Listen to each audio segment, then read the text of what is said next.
বহুতে এতিয়া ৱেইট কৰি আছে যে CM-AAA মানে মুখ্যমন্ত্ৰী আত্মনিৰ্ভৰশীল আঁচনিটো কেতিয়া নতুনকৈ আবেদন কৰিব পাৰিব।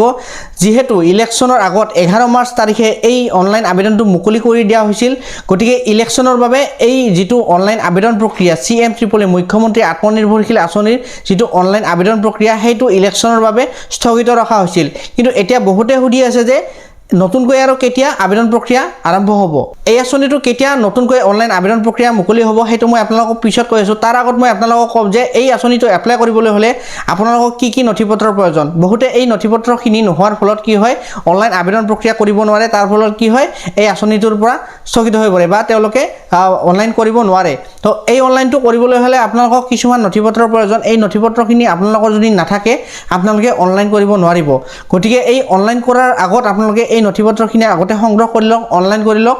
তাৰপিছত আপোনালোকে যেতিয়া এই অনলাইন আবেদন মুকলি হয়, যেতিয়া আবেদন প্ৰক্ৰিয়া মুকলি কৰি দিয়া হ'ব তেতিয়াই যাতে আপোনালোকে এই অনলাইন প্ৰক্ৰিয়াটো আবেদন কৰিব পাৰে। তো মই আপোনালোকক কি নথিপত্ৰ লাগে প্ৰথমতে আপোনালোকক কৈ যাম। আৰু এটা কথা কওঁ যে আপোনালোকে CM-AAA মুখ্যমন্ত্ৰী আত্মনিৰ্ভৰশীল আঁচনিৰ আণ্ডাৰত আপোনালোকৰ যিমানখিনি আপডেট আহিব, যিমানখিনি কাম কাজ থাকিব অনলাইন হওক বা আপোনালোকে কি কৰিব লাগিব কি কৰিব নালাগিব সেইবিলাক আপডেট আপোনালোকে মোৰ চেনেলত আপোনালোকে সকলোখিনি কথা পাই থাকিব, আপডেট পাই থাকিব। মই কোৱা ধৰণে বা মই কৰা ধৰণে আপোনালোকেও যদি এই আঁচনিটোত এপ্লাই কৰে কি কৰিব লাগে কি কৰিব নালাগে আপোনালোকে যদি মোৰ মতে আপোনালোকে কৰে তেনেহ'লে এই আঁচনিটো আপোনালোকেও পাবলৈ সক্ষম হ'ব। যোৱা বছৰ মই যিমানখিনি কাষ্টমাৰক অনলাইন আবেদন কৰি দিছিলোঁ বা যোৱা বছৰ মই যিখিনি কাষ্টমাৰক উপদেশ দিছিলোঁ কি কৰিব লাগে কি কৰিব নালাগে, অনলাইন আবেদন কৰাৰ পিছত কি কৰিব লাগিব, তাৰপিছত আপোনালোকে প্ৰজেক্ট ৰিপৰ্ট কেনেকৈ বনাব লাগিব, বিজনেছ প্লেনটো কেনেকৈ বনাব লাগিব, সেই বিষয়ে মই যিমানখিনি তেওঁলোকক কৰি দিছিলোঁ বা কৈছিলোঁ তেওঁলোকে কৰিছিলে। সেইখিনি কাষ্টমাৰে এই আঁচনিটো পাবলৈ সক্ষম হৈছে আৰু মই নিজেও এই আঁচনিটো পাবলৈ সক্ষম হৈছোঁ। গতিকে এই আঁচনিটোত কি কৰিলে আপোনালোকে এই আঁচনিটো পাব, কি কৰিলে নাপাব আমাৰ এইখিনি সকলো এক্সপিৰিয়েঞ্চ আছে বহুদিন ধৰি যিহেতু আমি এই আঁচনিটোৰ লগত জড়িত হৈ আছোঁ।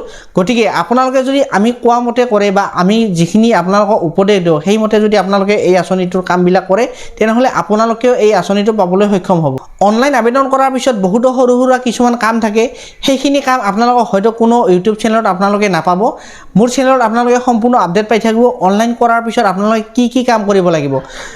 আপোনালোকে বহুতে কি কৰে অনলাইন কৰি থৈ দিয়ে, অনলাইন কৰাৰ পিছত আপোনালোকে একো কোনো খবৰ নলয় বা একো নলয়, কি কৰিব লাগে, কাক যোগাযোগ কৰিব লাগিব, কি কৰিব লাগিব আপোনালোকে একো নকৰে। গতিকে এইবিলাক কথা সৰু সুৰা কথা মই আপোনালোকক আপডেট দি থাকিম। বহুতে ভাবে কি বিজনেছ প্লেন আৰু প্ৰজেক্ট ৰিপৰ্ট একে, কিন্তু বিজনেছ প্লেন বেলেগ আৰু প্ৰজেক্ট ৰিপৰ্ট বেলেগ। বিজনেছ প্লেন আপোনালোকৰ যেতিয়া অনলাইন কৰিব তেতিয়া বিজনেছ প্লেনটো লিখিব লাগে। বিজনেছ প্লেন আপোনালোকে সুন্দৰকৈ লিখিব লাগে যাতে আপোনালোকৰ লোনটো হয়। বিজনেছ প্লেনটো আপোনালোকৰ যদি লিখাত ভুল হয় বা কিবা আপোনালোকৰ লিখাত খেলি মেলি হয় তেনেহ'লে আপোনালোকে এই বিজনেছ প্লেনটো ভুলকৈ লিখাৰ ফলতো আপোনালোকৰ কি হয় এপ্লিকেশ্যনটো ৰিজেক্ট হ'ব পাৰে। গতিকে আপোনালোকে বিজনেছ প্লেনটো ভালকৈ লিখিব লাগিব। প্ৰজেক্ট ৰিপৰ্টটো খুব বেছি ইম্পৰ্টেণ্ট, প্ৰজেক্ট ৰিপৰ্টটো আপোনালোকে ভালকৈ বনাব লাগিব। তো এইখিনি হ'ল কথা। গতিকে CM-AAAৰ আণ্ডাৰত যিমানখিনি আপোনালোকৰ কাম আহিব বা আপডেট আহিব সিমানখিনি আপোনালোকে আপডেট পাই থাকিব। বেলেগ চেনেলতকৈ এদিন হ'লেও মোৰ চেনেলত আপোনালোকে এই CM-AAAৰ বিষয়ে আপডেট পাই থাকিব। গতিকে চেনেলটো ছাবস্ক্ৰাইব কৰিবলৈ নাপাহৰিব। এইফালেদি ছাবস্ক্ৰাইব বটনটো আছে, আপোনালোকে এতিয়া ছাবস্ক্ৰাইব কৰি থ'বলৈ নাপাহৰিব, কাৰণ অনাগতৰ দিনত যিমানখিনি আপোনালোকৰ CM-AAAৰ আণ্ডাৰত কাম আহিবলগীয়া আছে সম্পূৰ্ণ ক্লিয়াৰলি আপোনালোকে আপডেট পাই থাকিব। এতিয়া মই আপোনালোকক ডকুমেণ্টখিনি এটা কৈ যাম, আপোনালোকে লিখি ল'ব। আপোনালোকে ডকুমেণ্টখিনি যদি আপোনালোকৰ নাই তেনেহ'লে আপোনালোকে এপ্লাই কৰি ল'ব। আৰু যদি আপোনালোকৰ এমপ্লয়মেণ্ট এক্সচেঞ্জ এখন লাগে, এমপ্লয়মেণ্ট এক্সচেঞ্জখন যদি আপোনালোকৰ এক্সপায়াৰী হৈছে তেনেহ'লে আপোনালোকে এই এমপ্লয়মেণ্ট এক্সচেঞ্জখন ৰিনিউ কৰি ল'ব।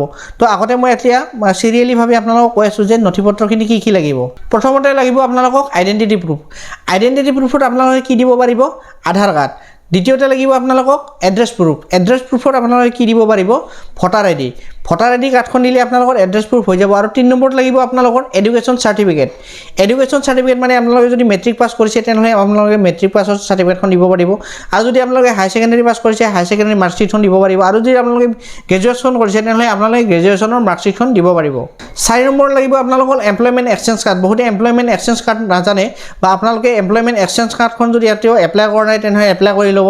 এমপ্লয়মেণ্ট এক্সচেঞ্জ কাৰ্ডখন আপোনালোকে নিজৰ মোবাইলতে কৰিব পাৰিব বা আপোনাৰ যদি কম্পিউটাৰ আছে আৰু ভাল, কম্পিউটাৰত হ'লেও কৰিব পাৰিব এমপ্লয়মেণ্ট এক্সচেঞ্জ কাৰ্ডখন কেনেকৈ বনাব লাগে আপোনালোকে যদি নাজানে তেনেহ'লে আপোনালোকে কমেণ্ট কৰিব এমপ্লয়মেণ্ট এক্সচেঞ্জখন আপোনালোকে 30 বা 40 টকাৰ ভিতৰত কেনেকৈ এপ্লাই কৰিব লাগে মই আপোনালোকক গোটেইখিনি ডিটেইলছত বুজাই দিম তাৰপিছত আপোনালোকক লাগিব বেংক একাউণ্ট আপোনালোকৰ যিকোনো বেংক হ'লেও হ'ব বহুতে সুধে যি কি বেংকৰ একাউণ্ট লাগিব আপোনালোকৰ SBI থাকিলেও হ'ব যিকোনো ধৰণৰ বেংক হ'লেও হ'ব আপোনালোকৰ মুঠতে আপোনালোকৰ একাউণ্টৰ নাম্বাৰটো হ'লেও হ'ব ঠিক আছে আৰু একাউণ্টৰ যিটো পাছবুকৰ যিটো ফ্ৰণ্ট পেজ আছে সেইটো লাগিব তাৰপিছত লাগিব আপোনালোকৰ পান কাৰ্ডখন মেণ্ডেটৰী হয় আপোনালোকৰ পান কাৰ্ডখন লাগিব যিহেতু এইটো এটা লোন হয় 1 লাখ টকা আপোনালোকক চৰকাৰৰ ফালৰ পৰা ফ্ৰী দিয়া হ'ব আৰু 1 লাখ টকা আপোনালোকে কি কৰিব লাগিব ঘূৰাই দিব লাগিব কোনো সুদ নোহোৱাকৈ তো এইখিনি আছিল ডকুমেণ্ট এইখিনি ডকুমেণ্ট যদি আপোনালোকৰ নাই তেনেহ'লে আপোনালোকে এইখিনি ডকুমেণ্ট আজিয়ে অনলাইন কৰি ল'ব আধাৰ কাৰ্ডখনটো আপোনালোকৰ আছে ভোটাৰ আইডিখন আছে তো এমপ্লয়মেণ্ট এক্সচেঞ্জ ঠিক আছে এমপ্লয়মেণ্ট এক্সচেঞ্জ কাৰ্ডখন লাগিব যদি আপোনালোকৰ বেংক একাউণ্ট নাই তেনেহ'লে বেংক একাউণ্টখন লাগিব